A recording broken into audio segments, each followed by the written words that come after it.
नमस्कार, मैं अभिषेक कुमार आप सभी का स्वागत करता हूं फोकस स्टडी विद अभी में। तो आप सभी को मेरा जय गुरु। इंडियन हिस्ट्री में हम लोग मॉडर्न हिस्ट्री देख रहे थे। लास्ट क्लास में हम लोग जलियांवाला बाग कांड तक चीज़ों को समझ लिए थे, ठीक है।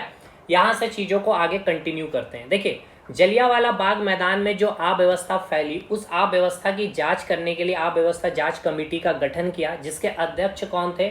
जॉन विलियम हंटर थे, ठीक है। उनके ही अध्यक्षता यानी कि 7 सदस्य एक कमेटी का गठन किया गया और उस अध्यक्षता यानी कि जॉन विलियम हंटर के नाम पे ही उसका जो रिपोर्ट आया, फिर उस कमेटी का नाम कह लीजिए हंटर कमेटी कह लिया गया। और उनके द्वारा जो रिपोर्ट आया, आर डायर को क्या किया गया था? केवल उनके जो पद थे उस पद से उनको डिमोशन दिया गया। लेकिन आपने देखा कि जो लंदन है, लंदन में जो अखबार है उनको कैसे दिखा रहा है? एक हीरो की तरह, एक महापुरुष की तरह। तो यहाँ तक आपने सारी चीज़ों को समझा है। फिर पंजाब के उधम सिंह ने जो जलियांवाला बाग कांड में जो भी घटनाएं घटी, जितने लोगों की मृत्यु हुई, उनका मकसद क्या है जीवन का? केवल उनका बदला लेना है। क्योंकि आर डायर जिसने गोली चलाने की आदेश दी थी, उनकी मृत्यु 1927 युवावस्था में हो गई थी लकवा मार देने के कारण। बचा कौन था जलियांवाला बाग कांड में? केवल पंजाब के जो गवर्नर थे ओ डायर। अब ओ डायर को भारत में कहा जाए तो उधम सिंह उनको नहीं मार पाए थे। नहीं मार पाने के पीछे का रीजन क्या थी? सुरक्षा, बहुत ही टाइट सुरक्षा थी उनकी। लेकिन जब वो ओ डायर का जब रिटायरमेंट हुआ और जब ये लंदन पहुंचे, तो लंदन में भी इनका काफ़ी ज़्यादा अच्छा इमेज है। लोग जो भी कार्यक्रम कर रहे थे उनको बुलाते थे भाषण देने के लिए। और इसी भाषण के क्रम में 1940 में जब ये लंदन में एक भाषण दे रहे थे, उधम सिंह भी लंदन शिफ्ट हो चुके थे तब तक, क्योंकि इनके जीवन का मकसद बस यही है, ओ डायर की हत्या करना। और इसी भाषण के क्रम में इन्होंने एंट्री किया और जब ये भाषण देने आए तो इनको गोली मार के इनकी हत्या कर दी गई और उधम सिंह को भी वहीं पे लंदन में फांसी की सजा दी गई। यहाँ तक आपने सुना है। अब यहाँ से चीज़ों को आगे कंटिन्यू करते हैं। देखिए, गांधी जी की बात कर ली जाए तो प्रथम विश्व युद्ध में क्या हुआ था? गांधी जी ने फर्स्ट वर्ल्ड वार में क्या कहा? गांधी जी ने फर्स्ट वर्ल्ड वार में अपने भारतीयों से कहा कि जाइए, जितने भी भारतीय, हिंदू हो चाहे भारतीय मुस्लिम हो, सारे युवा अंग्रेजी सेना में क्या हुई है? बहाल हुई है और अंग्रेजों का साथ दीजिए। देखिए, इस साइड आपका अंग्रेज है और अंग्रेज जो फर्स्ट वर्ल्ड वार में जो जिसके साथ युद्ध कर रहा कौन है? जर्मनी है और ऑस्ट्रिया है। और इन दोनों का साथ कौन दे रहा था? तुर्की एक देश है, ठीक है। तो सिंपल सी बात है, अंग्रेज का ये तीनों दुश्मन ही है। तुर्की के बारे थोड़ा सा समझ लीजिए। तुर्की जो देश है एक मुस्लिम कंट्री है, ठीक है। और इस्लाम धर्म का जो मेन हेड गुरु बोल लिया जाए, ठीक है, मुस्लिमों का जो एक हेड गुरु है वो कौन होता है? या फिर वो मुस्लिमों का जो हेड जो पद है उस पद को कहा जाता था खलीफा, ठीक है। और ये खलीफा कहाँ बैठते थे? तुर्की में बैठते थे। यानी तुर्की का जो सुल्तान होता था वही होता था खलीफा। क्लियर? अब इस वर्ल्ड वार में, फर्स्ट वर्ल्ड वार में, गांधी जी ने अपने सारे भारतीय युवा को किसका साथ देने को कहा? अंग्रेजों का साथ देने को कहा। तो सारे भारतीय और मुस्लिमों ने अंग्रेजों का साथ दिया और अंग्रेजों ने तुर्की के खिलाफ भी युद्ध किया। और इस युद्ध में सारे भारतीय मुस्लिमों ने तुर्की में क्या किया भाई? तुर्की के खिलाफ युद्ध किया अंग्रेजों का साथ देते हुए। तुर्की वो एक मुस्लिम कंट्री है और इस तुर्की का क्या किया गया? पराजित किया। और इसको पराजित करने के बाद अंग्रेज यानी कि जो ब्रिटेन के जो लोग हैं, किस धर्म के अनुयायी है? ईसाई धर्म के अनुयायी है। अब अंग्रेजों को ऐसा लगने लगा कि ये जो इस खलीफा जो है पद है आपका, ठीक है, ये खलीफा पद ईसाइयों के लिए हो सकता है भविष्य में संकट बन जाए। तो ये संकट बन जाए इसलिए क्यों ना खलीफा पद को ही समाप्त कर दिया जाए। इसके लिए अंग्रेजों ने क्या किया? तुर्की के साथ एक संधि की, जिसको हमने कहा सिब्र की संधि। और इस सिब्र की संधि में तुर्की जो साम्राज्य है यानी कि पूरा ऑटोमन साम्राज्य का क्या कर दिया गया? विभाजन कर दिया गया, छोटे छोटे क्षेत्रों में तोड़ दिया गया और जो खलीफा पद था उस खलीफा पद की समाप्ति कर दी गई। अब देखिए, खलीफा पद की समाप्ति का मतलब इस्लाम धर्म के जो हेड गुरु हैं उन पद को ही यहाँ पे खत्म कर दिया। और अंग्रेजों ने क्या किया? नया सुल्तान यानी तुर्की का एक नया सुल्तान अंग्रेज बैठा रहे भाई। और किसको बैठा रहे हैं? कमाल पाशा को। और ये कमाल पाशा कहाँ बढ़ा, कहाँ मतलब पूरा अपना शिक्षा ग्रहण किया, पला है, बढ़ा है, कहाँ है? तो ब्रिटेन में। तो सिंपल सी बात है, इसकी कल्चर किस प्रकार की होगी? वेस्टर्न कंट्री की तरह होगी।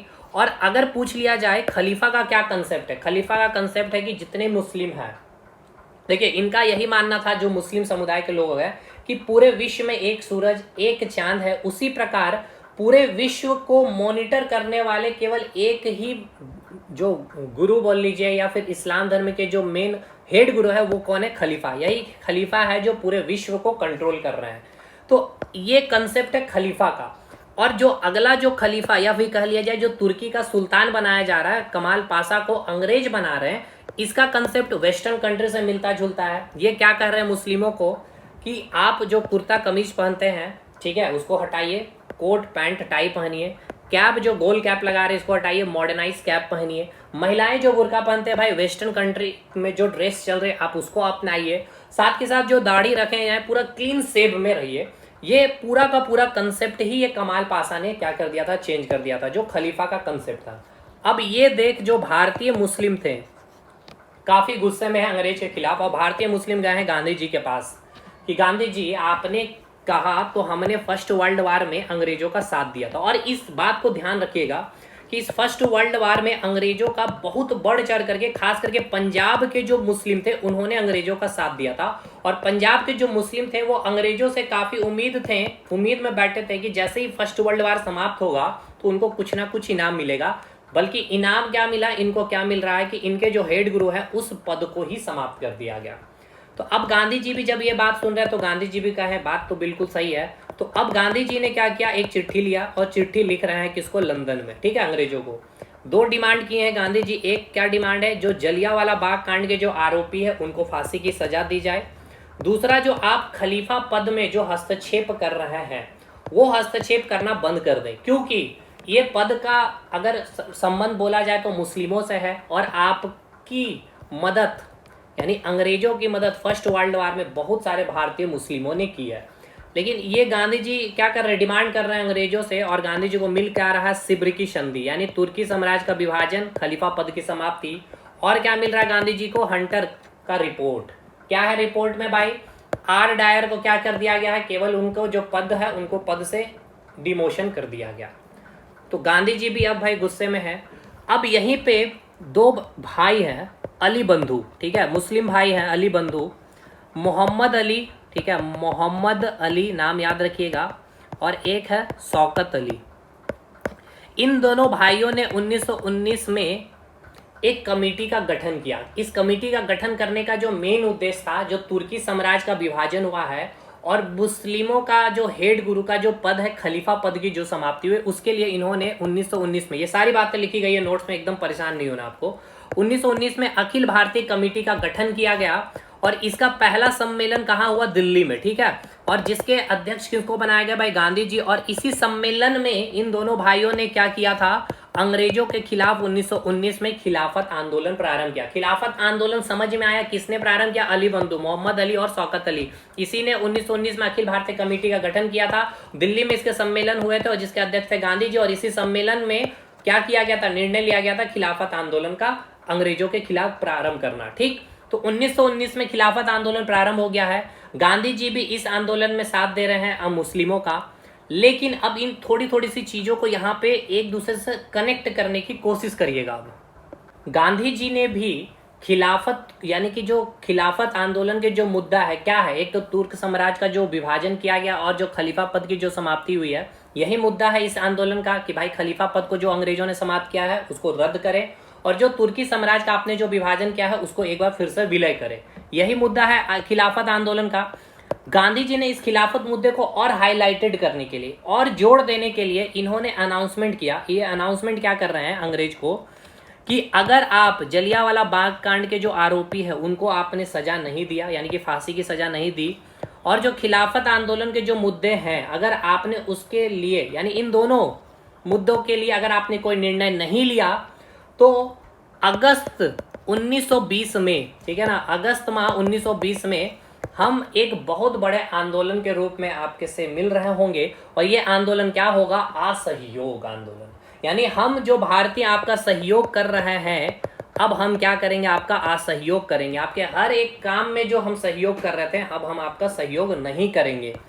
गांधी जी ने ये घोषणा कर दी। अब ये जब घोषणा हो रही है तो कुछ गांधी जी के जो समर्थक हैं, ठीक है, वो भी क्या है भाई? गांधी जी से खफा है। गांधी जी ने एक और अनाउंसमेंट किया है यहाँ पे इन्होंने कि अगस्त 1920 में हम असहयोग आंदोलन प्रारंभ करेंगे, साथ के साथ जो खिलाफत आंदोलन के जो मुद्दे हैं वो मुद्दे भी असहयोग आंदोलन के मुद्दे में ही क्या किया जाएगा भाई, सम्मिलित किया जाएगा। मतलब ये जो खिलाफत आंदोलन जो आपका अली बंधु ने शुरुआत किया, इसको गांधी जी ने क्या करना चाहा, मर्ज करना चाहा असहयोग आंदोलन में। इसके पीछे का रीजन है क्योंकि गांधी जी को पता था कि ये सही वक्त है जहां दो धर्म समुदाय के लोगों को हम एक कर सकते हैं, एकता, हिंदू मुस्लिमों के बीच में एकता ला सकते हैं अंग्रेजों के खिलाफ। लेकिन इसके खिलाफ है जब गांधी जी ने अनाउंसमेंट किया कि असहयोग आंदोलन के मुद्दे जो हैं उस मुद्दे में खिलाफत आंदोलन के मुद्दे को भी क्या किया जाएगा, ऐड ऑन किया जाएगा। तो जो एक है मोहम्मद अली जिन्ना, वो इसका विरोध किए, साथ के साथ मदन मोहन मालवीय ने भी। तो ये दो नाम आपको याद रखिएगा, पूछा जाएगा कि खिलाफत आंदोलन का असहयोग आंदोलन में, ठीक है, खिलाफत आंदोलन का असहयोग आंदोलन में मिलाने का विरोध किसने किसने किया, पंडित मदन मोहन मालवीय और अली जिन्ना ने। ठीक है, यहां तक चीजें समझ में आई कि नहीं, पहले ये बताइएगा।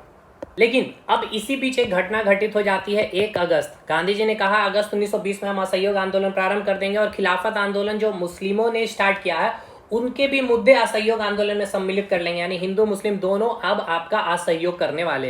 लेकिन 1 अगस्त 1920 में एक घटना घटती है, बाल गंगाधर तिलक की क्या हो जाती है, मृत्यु हो जाती है। बाल गंगाधर तिलक जो 1920 से पूर्व भारत के राजनीति में इनका एक बहुत बड़ा योगदान था और इन्हीं के शोक में 1 अगस्त को ही गांधी जी असहयोग आंदोलन का क्या करते हैं, शुरुआत कर देते हैं पूरे भारत में। और इनके ही शोक में, इनके ही नाम पे एक तिलक कोष का गठन करते हैं और लोगों से अनुरोध करते हैं कि जितना हो सके आप जो भी समर्थ हैं आप इस तिलक कोष में क्या करें, हम लोगों का एक टारगेट है 1 करोड़ रुपए इकट्ठा करना, क्योंकि असहयोग आंदोलन जो हम लोग स्टार्ट किए इसके लिए भाई धनराशि की भी जरूरत पड़ेगी। तो आप जितना समर्थ है, 1 रुपए, 10 आना, 1 आना, 16 आना, क्योंकि उस समय आना में ही चीजें चलती थी, उतना भी आप योगदान कर सकते हैं। तो यहाँ तक आप समझ पाए क्या क्या घटनाएं हुई, एक बार मैं फिर से जोड़ता हूँ। देखिए, जो भारतीय मुस्लिम थे गांधी जी से गांधी जी से भी गुस्से हुए। क्यों गुस्सा हुए, क्योंकि अंग्रेजों ने क्या किया था, जो मुस्लिमों के जो हेड गुरु हैं, खलीफा जो पद था उसको ही इन्होंने समाप्त कर दिया था। इसकी समाप्ति के कारण मुस्लिम काफी खफा हैं और गांधी जी के पास आए हैं। गांधी जी भी चिट्ठी लिखे, लेकिन उसके बदले सिब्र की संधि और हंटर कमेटी का रिपोर्ट मिल रहा है। तो अली ब्रदर जो है मोहम्मद अली और शौकत अली, इन्होंने खलीफा पद की समाप्ति या उसको बचाने के लिए एक कमेटी का गठन किया नवंबर 1919 में, अखिल भारतीय खिलाफत कमेटी। और इसका सम्मेलन दिल्ली में हुआ, जिसके अध्यक्ष कौन थे, महात्मा गांधी थे। और इसी सम्मेलन में डिसीजन लिया गया अंग्रेजों के खिलाफ क्या किया जाएगा, खिलाफत आंदोलन। यही 2 ब्रदर है जिसने खिलाफत आंदोलन प्रारंभ किया। और इस आंदोलन को और हाईलाइट करने के लिए गांधी जी ने अगस्त 1920 में एक घोषणा की अंग्रेजों को कि एक तो जलियांवाला बाग कांड के जो आरोपी है उनको सजा दिया जाए और खिलाफत आंदोलन के जो मुद्दे हैं उस पर निर्णय लिया जाए, और अगर नहीं लिया जाए तो हम जो भारतीय आपका अभी तक सहयोग कर रहे थे अब हम आपका क्या करेंगे, असहयोग करेंगे। और जो असहयोग आंदोलन के जो मुद्दे हैं उस मुद्दे में एक और मुद्दा को ऐड ऑन किया जाएगा, कौन सा, जो खिलाफत आंदोलन के मुद्दे हैं। यानी कि खिलाफत आंदोलन जो अदर केवल मुस्लिम समुदाय के लोग लड़ रहे थे, अब वो मुस्लिम समुदाय को भी क्या कर लिया गया, गांधी जी ने जोड़ लिया असहयोग आंदोलन से। तो देखिए, 2 धर्म समुदाय को एक करने का काम किया गांधी जी यहाँ पे। और इनको पता था कि एक बहुत सही समय है जब राष्ट्रवाद की भावना दोनों धर्म के समुदाय के अंदर हम क्या कर सकते हैं, जीवित कर सकते हैं। और फाइनली एक घटना 1 अगस्त 1920 को हो रही है, बाल गंगाधर तिलक की मृत्यु। और इसी मृत्यु के दौरान 1 अगस्त को ही क्या हो गया है, असहयोग आंदोलन की शुरुआत हो गई है। यहाँ तक चीजें क्लियर है। अब एक संगठन का नाम सुनिएगा, इंडियन नेशनल कांग्रेस। अभी ये जो संगठन है बहुत मजबूत संगठन नहीं है, बहुत लोग इस संगठन से नहीं जुड़े हुए हैं। इस संगठन का अभी गांव-गांव तक कोई साझा नहीं है, गांव-गांव तक के लोग इनसे अभी तक जुड़े नहीं है।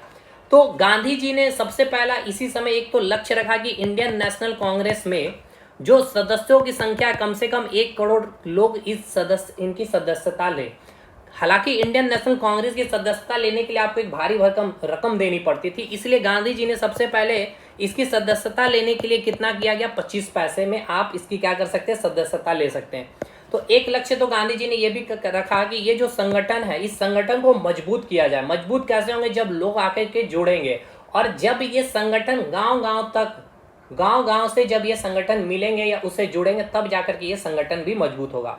ठीक है, यहाँ तक चीजें क्लियर है। देखिए, ये जो संगठन है इंडियन नेशनल कांग्रेस, इसकी अधिवेशन होती है मैक्सिमम देखा जाए तो दिसंबर माह में इसका एक अधिवेशन होता है। तो ये जो आपका असहयोग आंदोलन चल रहा है, असहयोग आंदोलन स्टार्ट हो गया 1 अगस्त 1920 से ही, बाल गंगाधर तिलक के मृत्यु के दिन से ही। इस असहयोग आंदोलन को और तीव्र गति प्रदान करने के लिए क्या किया गया भाई, इंडियन नेशनल कांग्रेस का अधिवेशन बुलाया गया सितंबर माह में, ठीक है। सितंबर 1920 में कलकत्ता में अधिवेशन बुलाया गया, जिसके अध्यक्ष कौन थे, लाला लाजपत राय थे। और इसमें गांधी जी ने कहा कि जो असहयोग आंदोलन है इसके प्रस्ताव को पारित किया जाए, लेकिन इसके बहुत सारे विरोध किए, इस प्रस्ताव का बहुत सारे नेताओं ने विरोध किया जो कांग्रेस के सदस्य थे, जिसमें से मुख्य रूप से चित्तरंजन दास, ठीक है। देखिए, चित्तरंजन दास का विरोध करना एक बहुत बड़ा इंपॉर्टेंट रोल था, क्योंकि एक बहुत बड़े वकील थे और चित्तरंजन दास बहुत सारे लोगों के दिल में बैठे भी हुए थे। क्यों? क्योंकि इन्होंने कह रखा था कि भारत के हित के लिए अगर आपके ऊपर कोई भी मुकदमा चल रहा है, आपने बम फोड़ दिया भारत के हित के लिए, आपने अंग्रेजों का कोई हानि पहुंचाया और आपके ऊपर कोई मुकदमा चल रहा है, तो आपकी मुकदमा हम फ्री में लड़ेंगे, ठीक है ना। तो चित्तरंजन दास गरीबों का एक मसीहा था, इसलिए इनको दीन बंधु कहा जाता है, यानी गरीबों का ये बंधु था। तो याद रखिएगा, दीन बंधु भी पूछा जाएगा। तो चित्तरंजन दास ने इस प्रस्ताव का विरोध किया, साथ के साथ एनी बेसेंट, शंकर नायर जो वायसराय के पद जो एकमात्र जो भारतीय सदस्य थे, शंकर नायर, उन्होंने भी विरोध किया। इस कारण असहयोग आंदोलन का जो प्रस्ताव सितंबर 1920 में इंडियन नेशनल कांग्रेस के कलकत्ता अधिवेशन लाला लाजपत राय की अध्यक्षता में जो प्रस्ताव लाया गया वो पारित नहीं हो पाया। गांधी जी क्या कर रहे हैं, अब सारे गांव गांव तक जा रहे हैं, गांव गांव के लोगों तक पहुंच रहे हैं और कह रहे हैं कि ये असहयोग आंदोलन का अर्थ उनको बता रहे हैं कि विदेशी वस्तुओं का क्या करिए, बहिष्कार करिए। जो बच्चे हैं सरकारी स्कूलों का क्या करे भाई, एकदम बॉयकॉट करे। जो सरकारी नौकरी कर रहे हैं, जो वकील हैं, सारे लोग क्या करें, नौकरियों से रिजिग्नेशन लेटर दें, ठीक है। भारतीय वस्तुओं का इस्तेमाल कर रहे हैं। तो अब देखिए, ये आंदोलन किस प्रकार से गरीब तबके के लोग यानी कि किसानों तक, मजदूरों तक, कारीगर जो मजदूर हैं, जो श्रमिक हैं, उन तक ये आंदोलन का प्रभाव गांधी जी फैला रहे हैं। अब ये गांधी जी फैला रहे हैं और इसका प्रभाव क्यों इतना अधिक हो रहा है, अब इसको समझिएगा। देखिए, जब आप एनसीईआरटी की लाइंस को पढ़ेंगे, ठीक है, एनसीईआरटी की लाइंस को जब आप पढ़ेंगे, वहां साफ साफ बहुत अच्छे तरीके से लिखा हुआ गांधी जी का एक अलग प्रभाव था लोगों के ऊपर, ठीक है ना। जैसे आप ऐसे समझिए कि हमारे बारे अब इसको एक तरह का मैं आपको समझाता हूँ। जैसे गांधी जी जहां भी, क्योंकि 1917 में जो चंपारण का सत्याग्रह हुआ बिहार में, तो वहां के जो किसान थे वो देख लिए गांधी जी का क्या भाई है। उसके बाद अहमदाबाद मिल सत्याग्रह में वहां के जो मिल मालिक जो थे, मिल मालिकों से जो परेशान थे मजदूर, वहां पे भी उन्होंने अपना जलवा दिखाया। फिर खेड़ा सत्याग्रह में किसानों के लिए भी जो कर की थी, जो समाप्ति की उन्होंने। तो गांधी जी का तो एक बहुत अच्छा ऑरा बना ही हुआ था। और यहाँ पे समझिए एनसीईआरटी की लाइन से कि जब गांधी जी भाषण देने जाते थे ना, तो हजारों की संख्या में लोग केवल गांधी जी को देखने के लिए पहुंचते थे, गांधी जी को सुनने के लिए पहुंचते थे। अब आप इसको अभी कल्पना करिए किस प्रकार से लोग पहुंचते थे। एक घटना एनसीईआरटी में जिक्र भी किया गया है, गोरखपुर के अखबार में ये छपा भी था। गांधी जी भटनी से, ठीक है ना, गांधी जी भटनी से जा रहे थे गोरखपुर भाषण देने के लिए, यही असहयोग आंदोलन के बारे में बताने के लिए। अब ट्रेन से जा रहे हैं, भटनी से गोरखपुर जाने के क्रम में बहुत सारे हॉल्ट स्टेशन आ रहे हैं, जैसे कि नून खार है, ये आपके एनसीईआरटी की लाइन में बता रहा हूँ, अपने समय कोई चीज नहीं बता रहा हूँ। देवरिया हो गया, गौरी बाजार हो गया, चौरी चौरा हो गया और कुसुमही, ठीक है, ये सारे स्टेशन है। जहां भी ये सारे स्टेशन जब ये रुक रही है, हॉल्ट है भाई, जंगलों में बना एक छोटा छोटा हॉल्ट है। और कहा जा रहा है एनसीईआरटी की लाइन में, जब यहाँ पे रुक रही है ट्रेन, तो गांधी जी को देखने के लिए बहुत सारे लोगों की भीड़ हॉल्ट में, स्टेशन भर जा रही है, केवल गांधी जी को देखने के लिए, पैसेंजर की भीड़ नहीं है। और यहाँ पे बोला गया जो कुसुमही जो हॉल्ट है, यहाँ पे जब स्टेशन पे जब ट्रेन रुकी, तो गांधी जी को देखने के लिए 10,000 की संख्या में भीड़ मौजूद थी। तो समझिए गांधी जी का क्रेज क्या है। और जब यही गांधी जी जब लोगों के घर पहुंच रहे हैं और उनको कह रहे हैं कि विदेशी वस्तुओं का क्या करिए, बहिष्कार करिए, जो विदेशी वस्तुएं सबको निकालिए, एक जगह कलेक्ट करिए और उसका होलिका दहन करिए, तो क्या आपको लगता है लोग नहीं करेंगे? अगर हमारी ऐसी छवि और हम आपके पास, आप हमें बहुत प्रेम करते हैं और हम आपके पास आकर के बोल रहे हैं कि भाई ऐसा चीज को करिए, तो क्या आप नहीं करेंगे? तो सोचिए गांधी जी का ये क्रेज आप देख पा रहे होंगे, और ये एनसीईआरटी की लाइन है भाई। और आपको मैं एक और बात बता दूं, ये आपके एनसीईआरटी में ही बातें लिखी हुई है, गांधी जी को लेकर के कुछ अफवाहें भी है, कुछ भ्रम जैसी सिचुएशन। क्या है सिचुएशन? जो गरीब तबके के जो किसान हो गए, ठीक है, जो मजदूर हो गए, जो कारीगर हैं, जो श्रमिक हैं, उनका क्या कहना है पता है गांधी जी को? गांधी जी को लेकर के क्या सोचना है इनका पता है? इनका ये सोचना है कि गांधी जी को राजा ने भेजा, कोई राजा है, राजा ने गांधी जी को भेजा है इस किसान के, इस मजदूर के, इस श्रमिक के, इस कारीगर की रक्षा करने के लिए।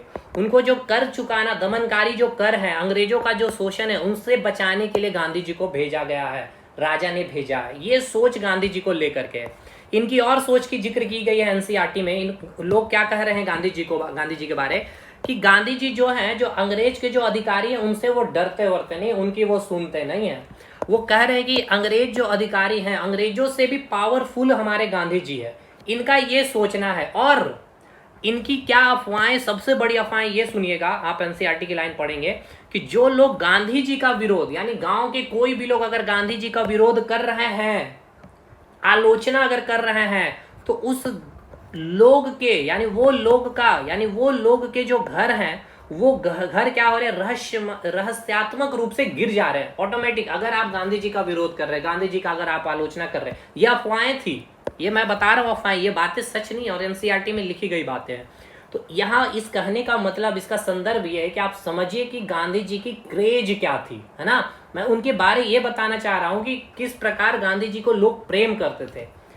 अब इस चीज को समझिए कि गांधी जी को इतना प्रेम लोग क्यों कर रहे थे। देखिए गांधी जी कोई छोटे मोटे व्यक्ति तो थे नहीं, बहुत बड़े राजनेता बन चुके थे, लंदन में पढ़ाई किए, एक बहुत बड़े वकील, साउथ अफ्रीका में इतनी बड़ी छवि छोड़कर आए हुए हैं, जो आज भी पीटरमार्ट्सबर्ग स्टेशन में जाएंगे तो गांधी जी की इतनी बड़ी स्टैच्यू देखने को मिलेगी। लंदन से पढ़ने वाले व्यक्ति, इनका जात क्या है भाई, व्यापारी है, बिजनेसमैन है, पैसे से क्या है भाई, वकील है, प्रोफेशन से वकील है, ड्रेस क्या होना चाहिए, coat pant tie suit boot, यही होना चाहिए। लेकिन और इतने बड़े राजनेता, इतना प्यार लोगों का, लेकिन जब ये लोगों के बीच आते थे तो इनकी जो सादगी है भाई, ठीक है, कुर्ता, ठीक है, धोती और कुर्ते में मिलते थे लोगों से, बड़ी सिंप्लिसिटी के साथ रहते थे। बाकी और अदर जो राजनेता थे वो इतने कनेक्ट लोगों से नहीं हो पाते थे जितना गांधी जी कनेक्ट हो जाते थे। उनकी जो भी दुख या उनकी जो भी पीड़ा होते थे, गांधी जी उनकी पीड़ा को अपनी पीड़ा समझते हुए उसको सहानुभूति देते थे, उनको समझते थे और उनकी समस्याओं का हल करने में लग जाते थे। तो इसलिए लोगों का प्यार, या कहा जाए लोगों की जो सहानुभूति थी गांधी जी को लेकर के, इस प्रकार से इतनी अधिक थी। इस कारण ये घटना स्टेशनों में गांधी जी को देखने में भी, और कहा जाता है जब गांधी जी भटनी से गोरखपुर पहुंचते हैं तो गांधी जी को कुछ देने के लिए, ठीक है ना, लोग क्या करते हैं भाई, मतलब चादर बिछा दिया गया और गांधी जी को प्रेम से, ठीक है, इतना मतलब दान कह लीजिए या फिर प्रेम कह लीजिए, इतने पैसे का यहाँ कलेक्शन हो जाता है, एक चादर बिछा दिया जाता है उस स्टेशन में। ठीक है, यहाँ तक आप समझ में आ गया। मतलब अब इसको बताने का मतलब ये है कि जब गांधी जी घर घर जा करके असहयोग आंदोलन के बारे बता रहे हैं तो सारे लोग भाई क्या है, मोटिवेट हैं, अपने सारे वस्त्रों, विदेशी वस्त्रों को निकाल रहे हैं और होलिका दहन कर रहे हैं। और ये बात इसलिए बताया क्योंकि असहयोग आंदोलन का जो प्रस्ताव सितंबर 1920 में कलकत्ता में जो इंडियन नेशनल कांग्रेस का जो अधिवेशन हुआ, जहां पे प्रस्ताव पारित नहीं हो पाया और जिसका सबसे बढ़ चढ़ करके विरोध चित्तरंजन दास किए। अब ये सारी चीजें ये लोग भी देख रहे हैं, एनी बेसेंट जिन्होंने विरोध किया, ये सारे देख रहे हैं। अब अगला जो सेशन अधिवेशन जो है इंडियन नेशनल कांग्रेस का, सुनिएगा, दिसंबर 1920 में होने वाला है, क्योंकि इंडियन नेशनल कांग्रेस जो संगठन, उसका अधिवेशन दिसंबर माह में ही होता है। तो दिसंबर 1920 में यहाँ पे क्या हो रहा है, अधिवेशन होने जा रहा है 1920 दिसंबर में। कहाँ पे, नागपुर सेशन होने वाला है, जिसके अध्यक्ष है विजय राघवाचारी, ठीक है, इसके अध्यक्ष है। अब यहाँ पे सुनिए, वही चित्तरंजन दास मेरे भाई दीनबंधु, जिसने गांधी जी का विरोध किया असहयोग आंदोलन के प्रस्ताव को, वही आए हैं प्रस्ताव लेकर के इस बार 1920 के नागपुर अधिवेशन में, और इसको पारित किया गया। ठीक है, तो पूछा जाएगा असहयोग आंदोलन का प्रस्ताव पारित हुआ था किस सेशन में, इंडियन नेशनल कांग्रेस को 1920 अधिवेशन कहाँ हुआ था, नागपुर में। कौन अध्यक्ष थे, विजय राघवाचारी। किसने प्रस्ताव लाया था, CR दास लाया था। ठीक है, जब इंडियन नेशनल कांग्रेस के अधिवेशन से जब ये प्रस्ताव पारित हुआ, अब ये आंदोलन की लहर ना और भी तेज हो गई। ठीक है, जो आंदोलन हालांकि अच्छी खासी तेज लहर थी गांधी जी को लेकर के, अब ये आंदोलन जब ये इंडियन नेशनल कांग्रेस, क्योंकि अब इंडियन नेशनल कांग्रेस संगठन भी काफी मजबूत हो चुका था, सदस्यों की संख्या बढ़ चुकी थी।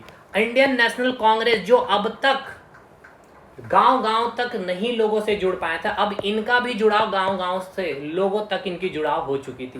तो देखिए इस संगठन को भी गांधी जी ने किस प्रकार से मजबूत किया और ये असहयोग आंदोलन एक अलग रूप ले चुका था। इसकी लहर पूरे भारत में तेज हो चुकी थी और इसीलिए कहा गया है कि पहला जन आंदोलन असहयोग आंदोलन को कहा गया। जन आंदोलन इसको इसीलिए कहा गया क्योंकि ये माना जाता था कि जो आंदोलन है उस आंदोलन में भाग कौन लेंगे, जो बिजनेसमैन है, जो व्यापारी है, जो बुद्धिजीवी है। लेकिन पहली बार असहयोग आंदोलन एक ऐसा आंदोलन जिसमें किसान भाग ले रहे हैं भाई, मजदूर भाग ले रहे हैं, श्रमिक भाग ले रहे हैं, कारीगर भाग ले रहे हैं, व्यवसायी भाग ले रहे हैं, बुद्धिजीवी भाग ले रहे हैं, सारे पढ़े लिखे लोग और जो पढ़े लिखे नहीं है वो सारे ग्रुप के लोग इस आंदोलन में भाग ले रहे हैं। इसीलिए कहा जाता पहला जन आंदोलन ये असहयोग आंदोलन रहा। और दूसरी बात, 1857 के बाद ये दूसरा एक ऐसा विद्रोह था जिसने अंग्रेजों की नींव हिला डाली थी। इस प्रकार से अंग्रेजी वस्तुओं का बहिष्कार किया गया था। कहा जाता है कि अंग्रेज जो शराब है ना उस पर इतना अधिक टैक्स लगाते थे जिससे उनकी काफी अधिक धन अगुवाई करते थे। तो इस विरोध के कारण शराब की बिक्री नहीं हुई। अंग्रेजों ने शराब की बिक्री के लिए एडवर्टीजमेंट कराई और सारे नेता अब, ठीक है ना, सारे गांव-गांव तक जा रहे हैं और लोगों को क्या कर रहे हैं, मोटिवेट कर रहे हैं कि असहयोग आंदोलन में भाग लीजिए, विदेशी वस्तु को निकालिए और होलिका दहन करिए। अब अखबारों में भी आने लगे हैं कि जो भारतीय विरोध किए हैं, असहयोग किए हैं, जिसके कारण जो अंग्रेजों की जो भी वस्तुएं हैं भाई वो पूरी ठप हो चुकी है। उनके बिजनेस भारत में ठप हो चुकी है। भारत में उनकी क्या है, रीढ़ की हड्डी अर्थव्यवस्था ये थी ना, अर्थव्यवस्था चौपट हो रही है। और ये जब न्यूज में आने लगा तब अंग्रेज जो है पागलपंती के रूप में यानी कि बौखला चुके हैं। अब अंग्रेज क्या कर रहे हैं, जितने भारतीय नेता थे उनको क्या कर रहे हैं, पकड़ करके जेल में बंद करना शुरू कर दिए। क्योंकि ये सारे अब क्या कर रहे थे, गांव गांव जाके उनको और मोटिवेट कर रहे थे। अब सारे नेता को क्या कर दिया गया, जेल में बंद कर दिया, लेकिन गांधी जी को नहीं किया गया था। ठीक है, यहाँ तक समझ में आया सारी चीजें। अब जो मैंने अली बंधु के बारे बताया ना, उनको भी क्या कर लिया, गिरफ्तार कर लिया गया था। ठीक है, अली बंधु को क्यों गिरफ्तार किया, इनके ऊपर देशद्रोही का आरोप लगाया। अली बंधु क्या कर रहे थे, अनाउंसमेंट किया इन्होंने कि जितने भी भारतीय मुस्लिम हैं जो अंग्रेज के सेना में शामिल है वो सभी इस्तीफा दे। इस कारण सारे मुस्लिम भारतीय मुस्लिमों ने अंग्रेजी सेना से इस्तीफा दे दिया, जिससे अंग्रेजी सेना थोड़ा कमजोर भी हुआ। एक तो अर्थव्यवस्था से वो तो उनकी रीढ़ की हड्डी टूट ही रही थी विदेशी वस्तुओं का बहिष्कार करके। ठीक है, और गांधी जी ने सारे जगह भाषण में जाकर के कह रहे हैं कि भाई खादी वस्त्रों का इस्तेमाल करें। ठीक है, चरखा चलाइए, सूती वस्त्र, खाकी वस्त्र को पहनिए, बनाइए और पहनिए। अब यहाँ पे समझिएगा ध्यानपूर्वक, अब एक नया मोड़ है। अच्छा, एक सवाल यहाँ से पूछा जाता है कि किसने और किस आंदोलन में, रविन्द्रनाथ टैगोर जो है ये क्या कह रहे हैं, सुनिएगा। होलिका दहन हो रहा है विदेशी वस्तुओं का, यानी विदेशी वस्तुओं क्या किया जा रहा है, आप एनसीईआरटी में देखेंगे गांधी जी का फिगर भी दिया गया विदेशी वस्तुओं को लेकर के जलाते हुए, होलिका दहन करते हुए। तो ये रविन्द्रनाथ टैगोर कह रहे हैं कि भाई आप विदेशी वस्तुओं का बहिष्कार कर रहे हैं, ठीक है भाई, उसको जला क्यों रहे हैं, आप साइड में रख दीजिए, आप उसका इस्तेमाल मत करिए, उसको बक्से में बंद करके रख दीजिए। आप इसको जला रहे हैं यानी कि आप निष्ठुर बर्बादी कर रहे हैं। तो ये पूछा गया किसने बोला था निष्ठुर बर्बादी, या फिर किस आंदोलन से संबंधित है, या फिर किसने कहा, रविन्द्रनाथ टैगोर ने कहा। और ये किससे संबंधित है, असहयोग आंदोलन में जो विदेशी वस्तुओं का बहिष्कार किया जा रहा था उससे संबंधित है। ठीक है, अंग्रेजों का अर्थव्यवस्था काफी डागमडोल हो चुका है। अब यहाँ पे सुनिएगा, इसी क्रम में 1919 में ही एक और घटना है। गांधी जी दक्षिण भारत जा रहे थे। ठीक है, दक्षिण भारत में सभा आयोजन किए हुए थे असहयोग आंदोलन के लिए, लोगों को प्रेरित कर रहे थे। और जब ये जा रहे हैं दक्षिण भारत में तो इनकी सादगी देखिए, बाल मुड़ा चुके हैं एकदम। ठीक है, कुर्ता कमीज पहन के जा रहे हैं और गमछा लिए हुए हैं और भाषण दे रहे हैं कि आप विदेशी वस्तुओं का क्या करें, बहिष्कार करें। और उसी सभा में लोग, ठीक है ना, उसी सभा में जो लोग उपस्थित है वो गांधी जी से कहते हैं कि गांधी जी जो विदेशी वस्तुएं हैं उसके कंपैरिजन में जो भारतीय वस्तुएं वो काफी महंगे हैं।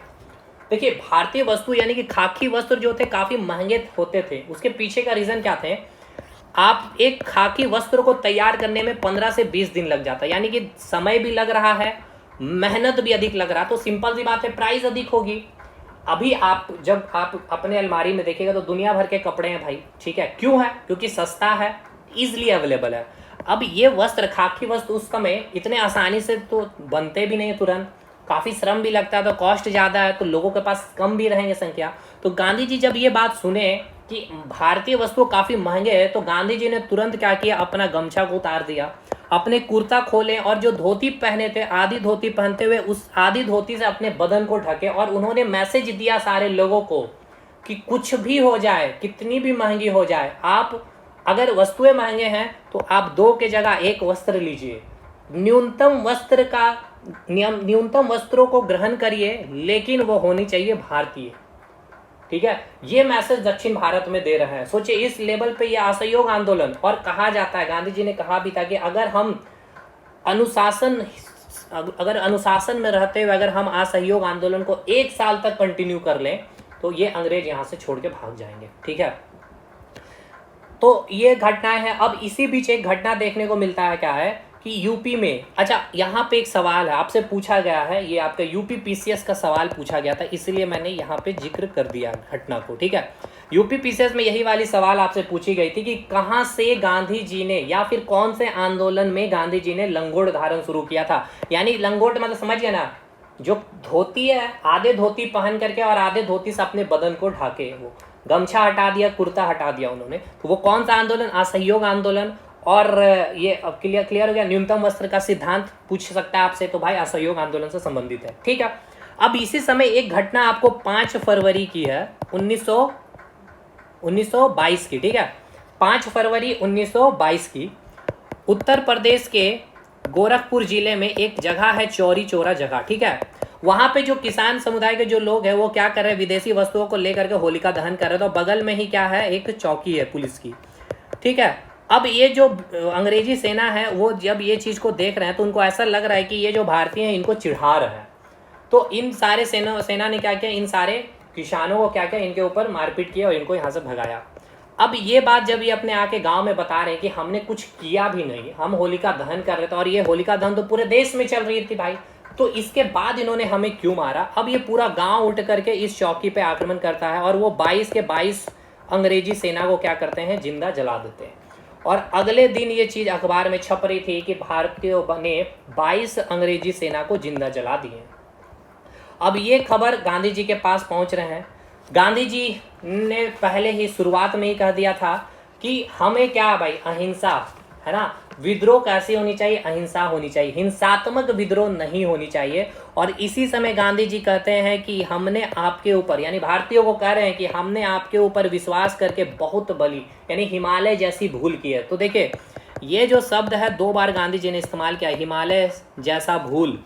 एक तो अंग्रेजों ने किया था, जलियांवाला बाग कांड में अंग्रेजों को बोला कि तुमने भाई हिमालय जितना बड़ा पर्वत मारा है वैसी गलती तुमने की है। और एक बार भारतीयों के लिए किया कि तुमने हिमालय जैसी बड़ी, जितनी बड़ी है उतनी बड़ी तुमने भूल की है। यानी ये विद्रोह में गांधी जी कहने लगे अब मुझे हिंसा की बू आने लगी है। और फाइनली 5 फरवरी को ये घटना घट रही है और जस्ट 7 दिन के बाद 12 फरवरी 1922 को गांधी जी ने बारदोली में एक मीटिंग बुलाया, बारदोली याद रखिएगा, और यहीं पे असहयोग आंदोलन को वापस ले लिया। तो पूछेगा कहाँ पे और कब, तो 12 फरवरी 1922 को बारदोली में गांधी जी ने इस आंदोलन को वापस लिया। अब देखिए गांधी जी वापस तो ले लिए भाई, लेकिन 22 अंग्रेजी सेना का मरना या मृत्यु होना ये छोटी बात नहीं थी।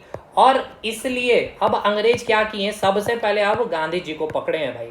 क्यों? क्योंकि यही है भाई मेन सूत्रधार इस आंदोलन का, विदेशी वस्तुओं का, इनका ही नारा विदेशी वस्तुओं का बहिष्कार और होलिका दहन करना। तो गांधी जी को क्या कर लिया गया भाई, जेल में बंद कर लिया गया और इनके खिलाफ मुकदमा, देशद्रोह का मुकदमा चलाया गया। और एक बहुत अच्छी लाइन आपको मैं अभी सुनाऊंगा जो आपके एनसीईआरटी में भी लिखा गया, और सोचिए गांधी जी के बारे में क्या सोच जो जज साहब रख रहे हैं, ठीक है। गांधी जी के ऊपर क्या है, देशद्रोह का आरोप लग चुका है और फाइनली इनको क्या कर दिया, गिरफ्तार कर लिया गया है और इनको जज के सामने जब प्रस्तुत किया गया, ठीक है। ये घटना कब है भाई, 1922 की घटना, ठीक है। मार्च 1922 में इनको गिरफ्तार कर लिया गया, ठीक है, देशद्रोह का मुकदमा चलाकर। अहमदाबाद में इनके ऊपर मुकदमा चल रहा है। और जो जज है, जज का नाम भी याद रखिएगा, ब्रूमफील्ड, क्योंकि ये एनसीईआरटी में लिखा हुआ ब्रूमफील्ड, ठीक है। जज का नाम है ब्रूमफील्ड। और ये जब सजा सुना रहे थे, 6 साल का सजा इन्होंने सुनाया। और ये सजा सुनाते दौरान एनसीईआरटी में साफ साफ लिखा हुआ है, आप जाके पढ़ भी सकते हैं। ये क्या कह रहे हैं, गांधी जी के बारे ये कह रहे हैं ये जज साहब कि इस तथ्य को नकारना असंभव होगा। मैंने आज तक जिनकी जांच की है या फिर जिनकी जांच करूंगा, आप उनसे भिन्न श्रेणी के हैं। ये ब्रूमफील्ड कह रहे हैं किसके लिए? गांधी जी के बारे में। जब ये सजा सुना रहे हैं 6 साल की सजा, तो ये 6 साल की सजा सुनाने के दौरान गांधी जी क्या कर रहे हैं भाई कि इस तथ्य को नकारना असंभव होगा कि मैंने आज तक जितनी भी जांच की है या जितनी भी जांच आगे मैं करूंगा, आप उनसे बहुत ही भिन्न श्रेणी के हैं। और इस तथ्य को नकारना असंभव होगा कि आपके लाखों देशवासी, यानी गांधी जी के लाखों देशवासियों की दृष्टि में आप एक महान देशभक्त और नेता है। यहाँ तक कि राजनीति में जो लोग आपसे भिन्न मत रखते हैं वे भी आपको उच्च आदर्शों और पवित्र जीवन वाले व्यक्ति के रूप में देखते हैं। समझ रहे हैं? ये बात कौन कह रहा है? ब्रूमफील्ड कह रहे हैं, जज कह रहे हैं। और जज साहब ये भी कह रहे हैं कि चूंकि मैं कानूनों के दायरे में बंधा हुआ हूं और इस न्यायपीठ के लिए गांधी जी को 6 वर्ष की जेल की सजा सुनाया जाना आवश्यक था, और ब्रूमफील्ड ने सुनाया भी। लेकिन जज ब्रूमफील्ड ने क्या कहा फिर से कि यदि भारत में घट रही घटनाओं की वजह से सरकार के लिए सजा के इन वर्षों में अगर कमी हो सकती है तो कमी की जाए, और आपको मुक्त करना संभव हुआ तो इससे ज़्यादा प्रश्न, यानी इससे ज़्यादा खुशी मुझसे ज़्यादा किसी को नहीं होगी। देखिए, ये जज साहब कह रहे हैं गांधी जी के बारे में। समझ सकते हैं? तो गांधी जी की क्रेज सोचिए, या गांधी जी की जो राजनीतिक जीवन रही है। देखिए, गांधी जी एक राजनेता के साथ साथ एक बहुत बड़े समाज सुधारक भी थे। ये असहयोग आंदोलन की जैसे समाप्ति हुई तो ये समाज सुधारक, जैसे कि छुआछूत का इन्होंने बहुत अच्छे लेवल पे जाकर के अंत किया, क्योंकि गांधी जी का कहना था कि हम स्वराज या पूर्ण स्वराज की जो मांग कर रहे हैं ये तब तक नहीं हो सकता है कि जब तक हम ऐसी जैसे कुछ छोटी मोटी जो कुरीतियां, बाल विवाह, छुआछूत, इन सब चीज को जब तक पूरी तरह से समाप्त नहीं कर लिया जाए। ठीक है, तो ये हो गया कहानी। अब गांधी जी को 6 साल की सजा मिल गई है, और इस 6 साल की सजा तो मिल गई। अब गांधी जी कहाँ चले गए भाई? 1922 मार्च में जेल में बंद हो चुके हैं। अब बाकी जो नेता जेल में बंद है वो बाहर आ गए हैं। अब वो काफी बमके हुए गांधी जी को पर ये सारे बमके हुए कह रहे हैं कि भाई जेल में बंद हम हैं, इतना बड़ा आंदोलन चल रहा है, तो भाई सिंपल सी बात है कुछ लोगों की मृत्यु तो होगी। गांधी जी को क्या दिक्कत है? आप तो बाहर थे, आप तो जेल में बंद भी नहीं थे, तो आपको क्या जरूरी था इस असहयोग आंदोलन की वापसी लेने के लिए? तो अब इधर भाई चितरंजन दास लोग अब निकलते साथ ही कह रहे हैं कि भाई अब तो हम गांधी जी के साथ नहीं रहेंगे, जिधर गांधी जी रहेंगे हम जस्ट उसके अपोजिट या दूसरे साइड में ही रहेंगे। अब अगला अधिवेशन दिसंबर 1922 में हुआ है। ठीक है, दिसंबर 1922 में बैठक हुई है। गांधी जी यहाँ पे है नहीं भाई, क्योंकि गांधी जी तो जेल में है। इसकी अध्यक्षता कौन कर रहे हैं? CR दास कर रहे हैं। और यहाँ पे जो चर्चा के लिए अधिवेशन बुलाया गया था कि जो अभी है इलेक्शन होने वाला था केंद्रीय परिषद चुनाव की और नगर पंचायत की या नगर विकास या नगर निगम की जो है वहाँ पे चुनाव होने वाली थी, जिसमें CR दास ने कहा कि हम सभी खड़े होंगे और जीत करके यहाँ बैठ करके अंग्रेजों के खिलाफ हल्ला करेंगे। लेकिन गांधी जी जेल से मैसेज भेजा रहे, क्योंकि गांधी जी के समर्थक भी इस अधिवेशन में है। वो बोल रहे हैं कि हम असहयोग चालू रखेंगे, यानी कि हम कोई भी चुनाव में भाग नहीं लेंगे, यानी हम असहयोग रहेंगे, सहयोग करेंगे नहीं। और देखिए, ये फाइनली यही निर्णय लिया गया कि कोई भी चुनाव में भाग नहीं लिया गया। CR दास काफी गुस्से हैं भाई, अध्यक्ष होते हुए भी इनकी बात मानी नहीं गई। और दिसंबर 1922, दिसंबर खत्म हो गया, 1923 में CR दास क्या किए? इंडियन नेशनल कांग्रेस को क्या कर दिया भाई? इस्तीफा दिया। और इनके साथ साथ इनके जो अनुयायी थे या इनके जो मित्र थे वो सभी इंडियन नेशनल कांग्रेस से इस्तीफा देते हुए इलाहाबाद में बैठ कर मीटिंग किए CR दास ने, और इन्होंने स्वराज दल की स्थापना की। ठीक है, तो पूछा जाएगा स्वराज दल की स्थापना कब हुई? चितरंजन दास के द्वारा 1923 में किया गया। और किस साथ में कौन थे? मोतीलाल नेहरू का भी नाम याद रखिएगा, या फिर ऐसे पूछेगा कि स्वराज दल का सचिव कौन था, तो मोतीलाल नेहरू थे। यहाँ तक चीजें क्लियर है? बताइएगा भाई। तो देखिए, अब ये जो स्वराज दल है पूरा फुल फॉर्म में है, क्योंकि अब ये जो इंडियन नेशनल कांग्रेस है इसके सारे लीडर स्वराज दल को ज्वाइन कर चुके हैं, केवल जूनियर लीडर ही यहाँ पे है। तो फुल फॉर्म में है अभी आपका स्वराज दल, और इसने प्रांत चुनाव में हिस्सा लिया, और कांग्रेस ने तो भाग लिया ही नहीं, और अधिकांश नेता स्वराज दल के क्या हुए? जीते भी। ठीक है, और इस समय गांधी जी की तबीयत खराब हो गई है 1924 में, और गांधी जी की तबीयत पुणे के यरवदा जेल में थे। उनको फिर क्या किया गया? इनकी तबीयत बहुत अधिक खराब होने के कारण इनको क्या कर दिया गया? रिहा कर दिया गया। ठीक है, गांधी जी जब बाहर आए 1924 में, तो 1924 में कर्नाटक के बेलगांव में इंडियन नेशनल कांग्रेस का अधिवेशन था, जिसमें गांधी जी भी भाग लिए। अब गांधी जी क्या देख रहे हैं भाई, यहाँ पे तो कोई लीडर है ही नहीं, सारे जूनियर विंग्स के लीडर है, तो अब इसकी अध्यक्षता करेगा कौन। ठीक है, 1924 की घटना है, इंडियन नेशनल कांग्रेस के कर्नाटक के बेलगांव। तो सारे नेता गांधी जी को बोल रहे हैं कि भाई आप ही अध्यक्ष बनिए। तो गांधी जी मजबूरी में, ठीक है, देखिए यही बोला जाता है, मजबूरी का नाम गांधी जी ने इसीलिए बोला। तो गांधी जी ने मजबूरी में 1924 के इंडियन नेशनल कांग्रेस का जो सेशन हुआ बेलगांव में, कर्नाटक के बेलगांव, उसकी अध्यक्षता एकमात्र इसी सेशन में इन्होंने किया। तो भी मजबूरी में इनको करना पड़ा था। ठीक है, अब इसके बाद 1925 में हुआ क्या, 1925 आते आते अगले साल ही स्वराज दल के जो फाउंडर्स हैं CR दास, चितरंजन दास की क्या हो जाती है भाई, मृत्यु हो जाती है। ठीक है, चितरंजन दास की मृत्यु हो जाती है और CR दास की मृत्यु के साथ ही जो स्वराज दल था, स्वराज दल बहुत ही कमजोर हो जाता है। और स्वराज दल के कमजोर होते ही उनके जितने नेता थे वे वापस इंडियन नेशनल कांग्रेस को ज्वाइन कर लेते हैं। ठीक है, तो अब फिर से धीरे धीरे क्या हो जाएगा भाई, कांग्रेस फॉर्म में आ जाएगा और पूरी तरह से फिर ये स्वराज दल की समाप्ति हो जाती है। तो यहाँ तक चीज समझ पाए। पहले आइए खिलाफत आंदोलन का जो मेन जो फैक्ट आपको पता होना चाहिए, जो आपके सवाल बनेंगे, पहले इसको कर लेते हैं, फिर वहां से आगे कंटिन्यू करेंगे। खिलाफत आंदोलन, खिलाफत आंदोलन किसने किया था भाई, बताइएगा। दो भाई है अली बंधु, मोहम्मद अली और शौकत अली, है ना। तो क्या हुआ था, तुर्की के जो सुल्तान है, इस्लाम धर्म के जो खलीफा मानते थे, ठीक है, इस्लाम धर्म को क्या मानते थे, खलीफा, इस्लाम धर्म की खलीफा उनको माना जाता था। प्रथम विश्व युद्ध की समाप्ति के बाद अंग्रेजों ने तुर्की के साथ सिब्र की संधि की। अंग्रेजों ने क्या था, सिब्र की संधि की थी और इस संधि में तुर्क का विभाजन कर दिया गया था, छोटे छोटे कई टुकड़ों में बांट दिया गया और खलीफा के पद को भी समाप्त कर दिया गया। तुर्क साम्राज्य के विभाजन और खलीफा पद को बचाने के लिए भारत में जो अली बंधु थे, उन्होंने क्या किया था, खिलाफत आंदोलन का प्रारंभ किया। नवंबर 1919 में अखिल भारतीय खिलाफत कमेटी का गठन किया गया। ये सब याद रखेगा, पूछे जाएंगे आपसे। इसकी अध्यक्षता गांधी जी ने की थी, दिल्ली में इसका सम्मेलन हुआ था। और एक बात याद रखेगा, इसी अखिल भारतीय कमेटी का जून 1920 में सम्मेलन हुआ इलाहाबाद में, जिसमें गांधी जी ने अनाउंस किया था अंग्रेजों को कि जो खिलाफत आंदोलन के जो मुद्दे हैं उसको भी असहयोग आंदोलन में शामिल किया जाएगा। तो उसका प्रस्ताव सबसे पहले यहाँ पे पारित करवाया, क्योंकि भाई खिलाफत आंदोलन के लिए ही एक कमेटी गठन हुई थी। तो खिलाफत आंदोलन के जो मुद्दे हैं उसको असहयोग आंदोलन में शामिल कर रहे। तो देखिए, गांधी जी ही इसके सम्मेलन में गांधी जी को ब्रिटेन के खिलाफ असहयोग आंदोलन प्रारंभ करने का अधिकार दे दिया गया था कि ठीक है, जाइए गांधी जी, आप इस असहयोग आंदोलन के मुद्दे को भी आप असहयोग आंदोलन में शामिल कर लीजिए। और 1920 में खिलाफत के मुद्दे को असहयोग आंदोलन के मुद्दे में शामिल कर दिया गया था। ठीक है, तो देखिए इसके क्रम को समझें आप। 1919 में स्टार्ट हुआ है आपका, दोनों अली बंधु ने स्टार्ट किया है, 1920 तक चला है। और फिर 1920 में गांधी जी ने इसको असहयोग आंदोलन में शामिल करते हुए, जैसे ही असहयोग आंदोलन की समाप्ति हुई, ये खिलाफत आंदोलन भी समाप्त हो गया 1924 में। ठीक है, चलिए।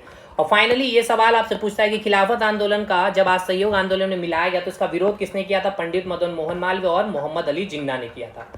अब देखिए आगे चीजों को कंटिन्यू कैसे करेंगे। अभी आपको ये समझ में आ गया स्वराज दल के बारे में, यहाँ पे अभी नोट्स में मैंने लिखा नहीं है, लेकिन मैंने पूरी स्टोरी समझा दी है स्वराज दल के बारे में। ठीक है, स्वराज दल का स्थापना वगैरह अब हम आगे कंटेंट में लिख लूंगा, तो उसको एक बार जो फैक्चुअल चीज है उसको मैं आपको रिवाइज करा दूंगा। पूरा स्टोरी आपको मैंने जोड़ रखा है। ठीक है, यहाँ तक आ जाइए भाई, यहाँ तक। तो स्वराज दल की स्थापना कैसे हुई, किसने की, ये चीजें हैं, खत्म हो गई। अब सारे नेता किसको ज्वाइन कर लिए भाई, इंडियन नेशनल कांग्रेस को ज्वाइन कर लिए। ठीक है, फिर से वही इंडियन नेशनल कांग्रेस जो काफी कमजोर हो चुका था, अब फिर से वो एक मजबूत हो गया।